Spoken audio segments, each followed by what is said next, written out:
starring Bobby Mayer.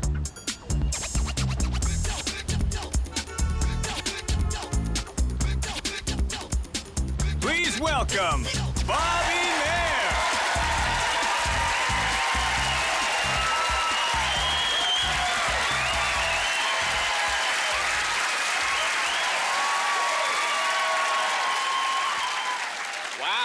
Wow, this is amazing. As a kid, I always knew I'd be on national television. I just figured it'd be the news. But this is a lot better. And you guys are all here. You're staring at me. And I don't look like the kind of guy that can kick your ass, because I'm not. But I do look like the kind of guy where if you kick my ass, I'll write your name down and shoot you in 3 years.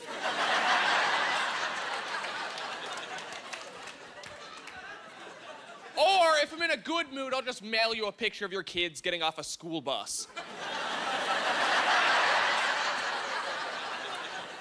I'm actually back. I live in London, England now, and I love it there. Because here, people look at me and they think I'm creepy, awkward, and kind of gay. But over there, they just think I'm British. And it's so much better. I am king of the pasty fucks.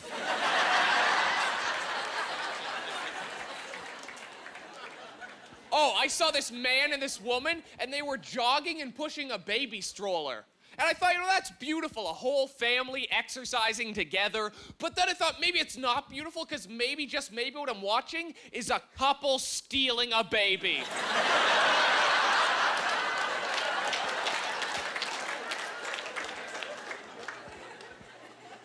Oh, and I saw this lady drop a baby.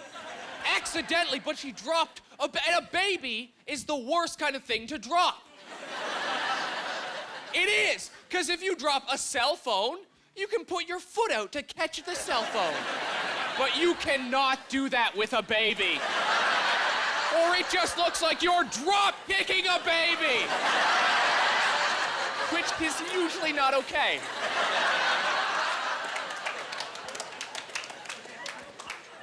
I have a friend who's a vegetarian, but she just bought a pet cat, which I don't understand. So you won't murder an animal, but you will kidnap a cat for its entire life?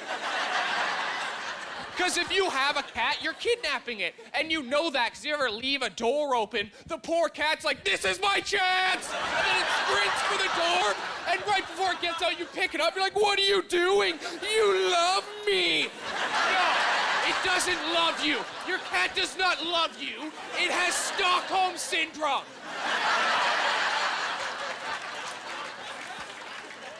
Why would a cat love you when you took its balls, its claws, and you never let it meet another member of its species? Your cat doesn't even want to escape. It just wants to get hit by a fucking car.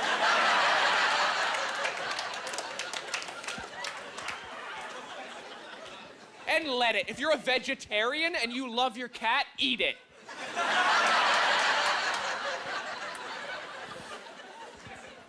I saw this sign, and it said, don't feed the pigeons. But then around the sign, there wasn't any pigeons.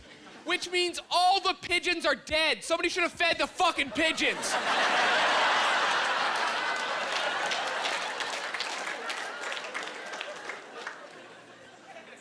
I saw this other animal sign in Toronto. It said, Soul Mutts, dog escort service. Did you guys know that? There's a dog escort service in this city. I really want to call the number and be like, listen, money is of no object, but my dog has a fantasy. Is there any way you can get me 101 Dalmatians? Today!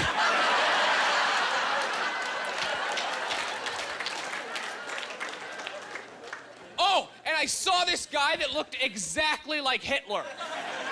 It was amazing. I had so many questions. I was like, 1, do you know that you look like Hitler? And 2, are you good at Risk? I need to know if you can throw down for a game. Or halfway through, you're just gonna pick a random color on the board and light it on fire.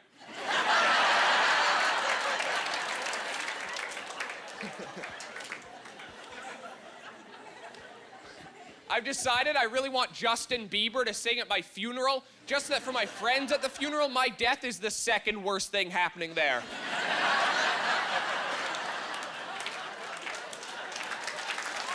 Seriously.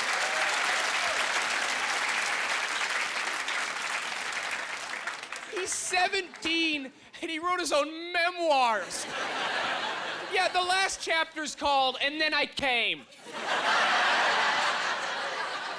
And like people want you to feel sorry for him because he was raised by a single mom. And it's like, hey, do you know what's way more depressing than two miserable people getting a divorce? Two miserable people staying together and raising the comedian you see before you. I promise that's worse. That kid got 2 Christmases every year, and his parents fought for his affection. I had 1 Christmas where my parents held in their rage for each other and directed it at me. That's a lot worse.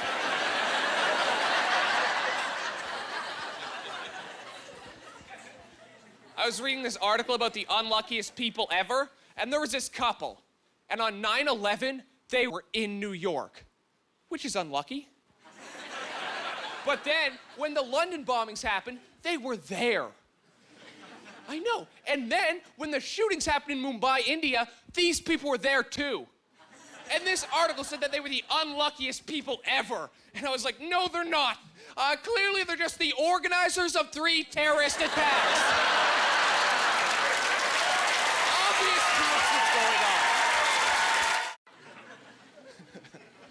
On my birthday this year, my last girlfriend, she told me we were out of toilet paper and we needed lube, but that's all we needed. So I go to the supermarket and I'm just walking around with this big bag of toilet paper and just a bottle of lube.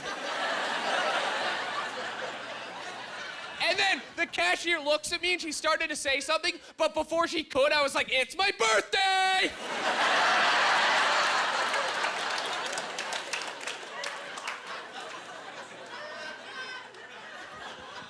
And I think I needed something else like broccoli, but I didn't buy it because then I knew she'd think that's the thing I was gonna fuck.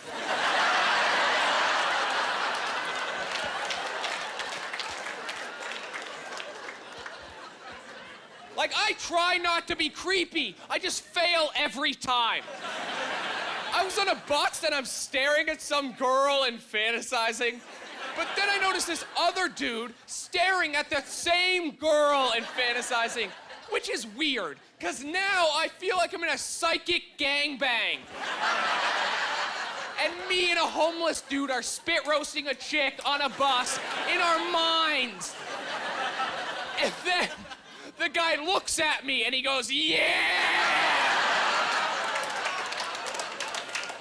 But I didn't know what to do, so I was just like, yeah!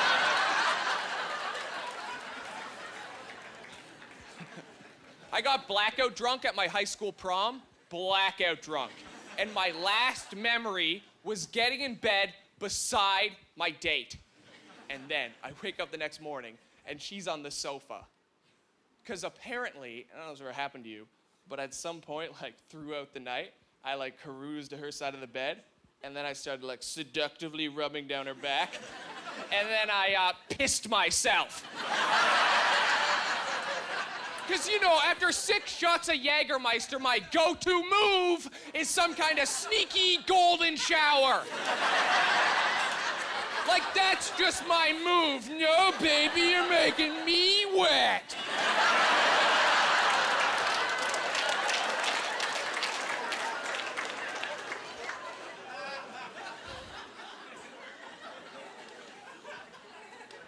But don't worry, it came full circle. Because this summer, I'm asleep on a couch, and this big hockey player, huge jock, he's sleepwalking. And I guess in his dream, he thought he was in a bathroom and I was a urinal, because he pissed all over me. But I didn't even know this guy was sleepwalking. So all I see is him stare me in the eyes, come towards me, and present his cock. And I was like, dude, you know this is the weirdest way for you to come out of the closet, right? But But now he's just staring at me, so I have to decide, am I gonna do it?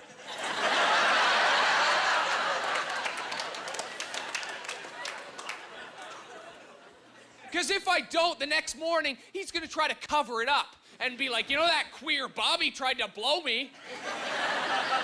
Which created the weirdest logic I've ever thought. Because now, think about it, I was thinking about just sucking this guy's dick.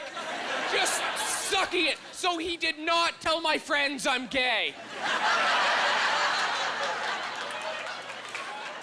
I was relieved, honestly, when the guy just pissed on me. I was like, thank God I don't have to figure out if I'm gay today!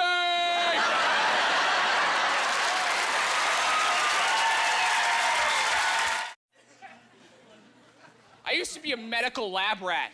That's what I did for money. I did medical studies. But it was kind of exciting, you know, because every medical study I did, it increased the chances that my girlfriend would give birth to an X-Man. They'd call me, they're like, will you take an untested schizophrenia medication? I'm like, yes, I will, because I want Wolverine. My favorite X-Men is Professor Xavier, because he is in a wheelchair, but he can move things with his mind. But here's what I never understood. If you can move a huge building with your mind, shouldn't you be able to move your legs with your mind?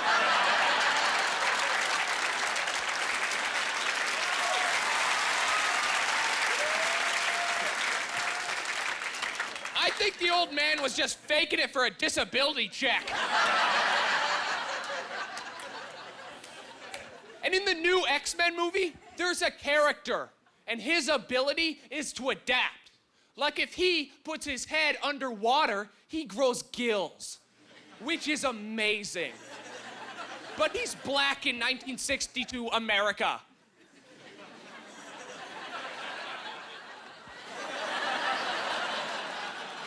If you can grow gills, you should be able to not be black in 1962. Adapt. Like that should be your first adaptation, obviously. At one point in the movie, the guy has bulletproof skin. I'm like, dude, you wouldn't need that if you were just white.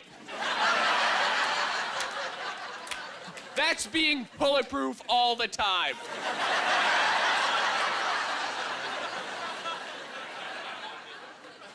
I'm adopted.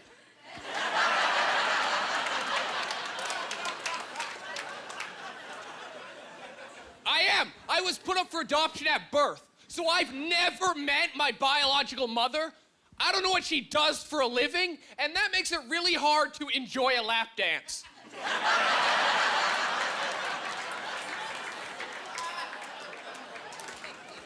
It does. Some guys want some gorgeous stripper. I just want a lady that doesn't have my fucking nose. That's all I'm looking for. Because people always say, oh, Bobby, you should try to meet her. Have you tried to meet her? Like what? Like I'm gonna find out the miracle of my conception, and she's just gonna sit me down and be like, well, Bobby, what happened was we were in the forest, and it was a long night, and we only had 3 condoms, but there were 4 guys. And your dad drew the short straw. I didn't know his name. We just called him Clown Mask. Clown Mask? Oh my God, maybe that's why I'm a comedian.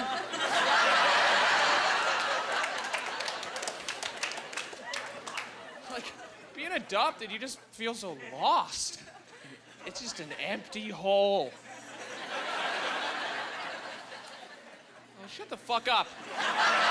If it wasn't for that empty hole, none of you would have laughed in the last 20 minutes. Bobby isn't even my name. That's the name my adopted family gave me. The name my biological mother gave me was, oh my God, look what you did to my pussy! Oh my God, I never want to see you again! Which confused me at the time, because I thought that was a girl's name.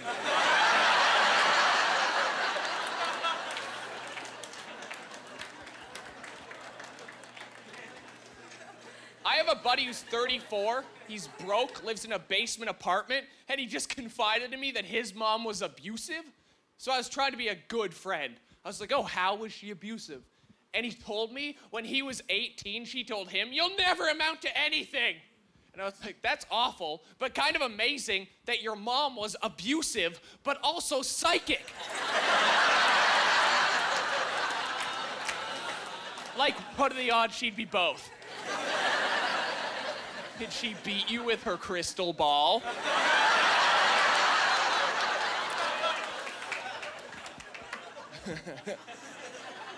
After my adopted mom died, sad yes, but funny coming. It was really hard dating because every girl I'd meet would be like 20, but no life experience. So I remember I'm on this date and this girl's like, oh, what do your parents do? And I consider my adopted parents my parents, so I'm like, oh, well, my dad's a carpenter and my mom died. And then she freaks out. She's like, oh my God, I'm sorry. I'm like, no, it's fine. I'm okay, we'll just talk about something else. She's like, no, I'm sorry, I'm so sorry. Like this girl said, I'm sorry so many times, I thought she had something to do with my mother's death.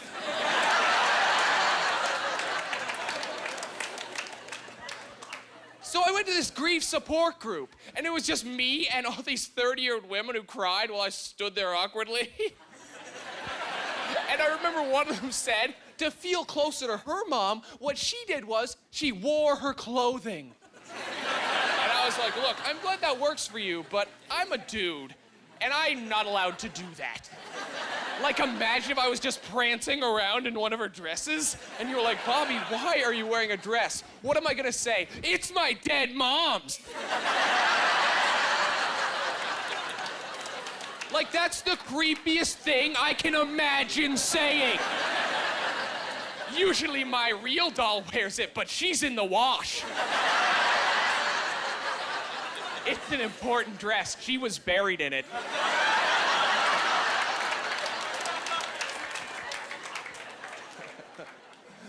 After I die, I want my Facebook profile left up. But I want my profile picture to be of my dead body.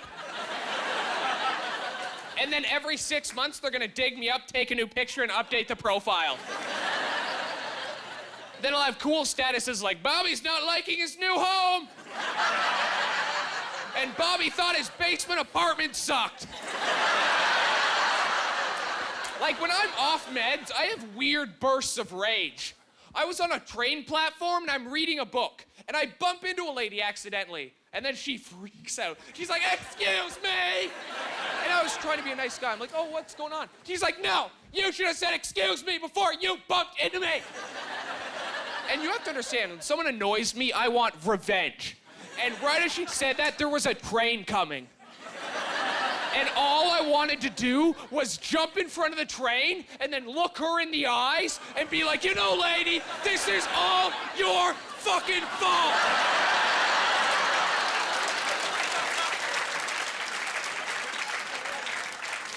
And then, as the train got even closer to me, I wanted to mock her and look at the train and then look at her and then look at the train and be like, excuse me.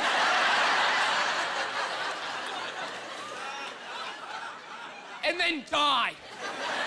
That would be amazing. You guys would read that news story 3 times and be like, that guy took that joke pretty fucking far. That is impressive. I had a friend die in a car accident, and at the accident site, they put up one of those little white crosses. And I feel guilty, but my friend was a huge racist, so in his honor, I lit the cross on fire.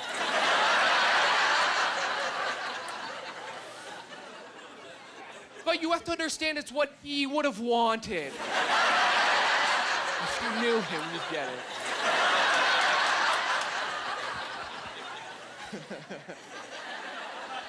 I was walking down the street, and this lady bends over in front of me. And on her lower back, she has a tattoo, and it says, R.I.P. Mom.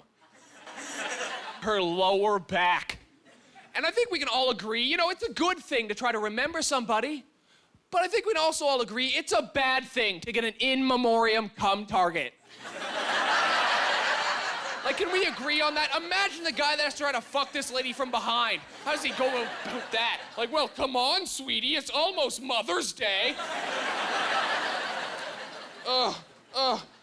In her memory. All right, we're losing some of you. Come back, guys.